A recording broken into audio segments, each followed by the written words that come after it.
히브리서 9장.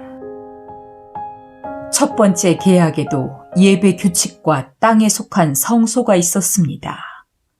먼저 성막이 세워지고 그 성막은 칸막이에 의해서 두 부분으로 나누어져 있었는데 그 바깥쪽을 성소라고 불렀습니다. 거기에는 등대와 빵을 차려놓은 상이 있었습니다. 그리고 칸막이 휘장 안쪽을 지성소라고 불렀습니다. 거기에는 금향당과 전체를 금으로 입힌 법궤가 있고 그 안에는 만나를 담은 금항아리와 아론의 쌍난 지팡이와 계약의 두 돌판이 들어있었습니다.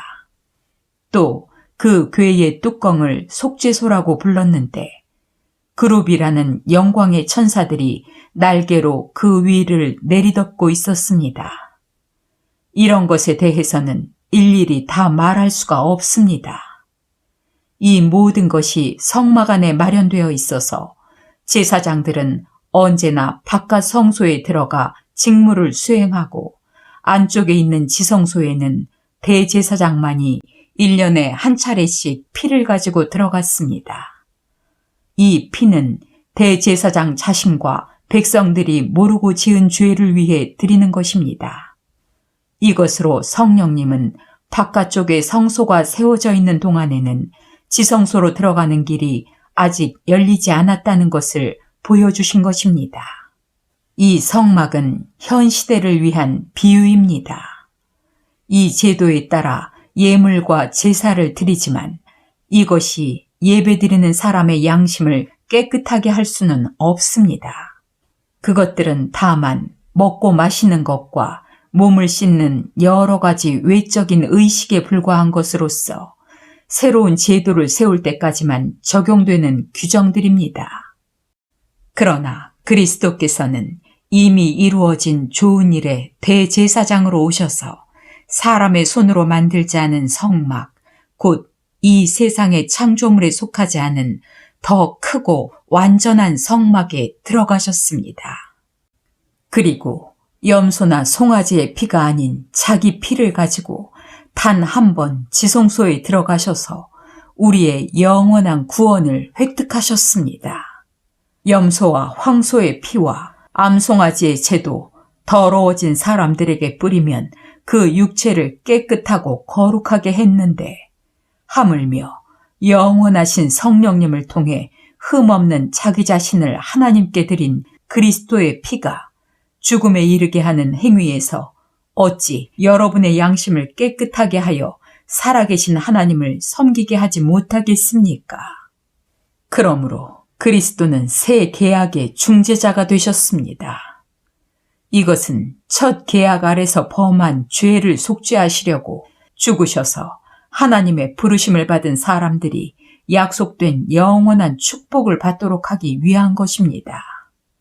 유언이 효력을 나타내려면 유언한 사람이 반드시 죽어야 합니다. 그것은 유언한 사람이 살아있으면 아무 효력도 없고 죽어야만 효력이 나타나기 때문입니다. 따라서 첫 계약도 피로써 효력을 갖게 되었습니다.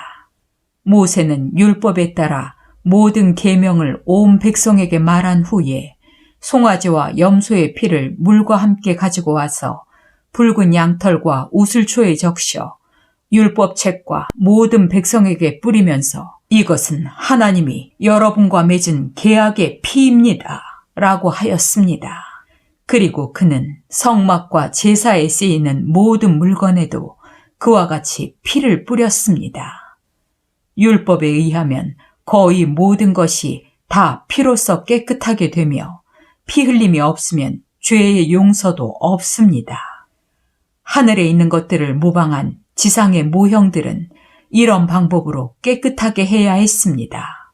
그러나 하늘에 있는 것들은 이보다 더 나은 제물로 깨끗하게 해야 합니다.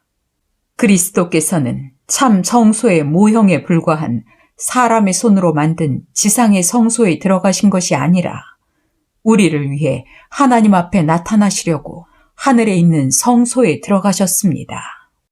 대제사장은 자기의 피가 아닌 짐승의 피를 가지고 해마다 지성소에 들어갔으나 그리스도께서는 자주 자기를 들이실 필요가 없었습니다. 만일 그렇게 해야 한다면 그리스도께서 세상이 창조될 때부터 자주 고난을 받으셨어야 했을 것입니다. 그러나 이제 그리스도는 자기를 제물로 드려 죄를 없애려고 역사의 끝에 단번에 나타나셨습니다. 사람이 한 번 죽는 것은 정해진 운명이지만 죽은 후에는 심판이 있습니다. 이와 같이 그리스도께서도 많은 사람의 죄를 없애려고 단번에 희생의 제물이 되셨습니다. 그리고 다시 오실 때에는 죄를 위해서가 아니라 자기를 기다리는 사람들에게 구원을 주시기 위해서 두 번째 나타나실 것입니다.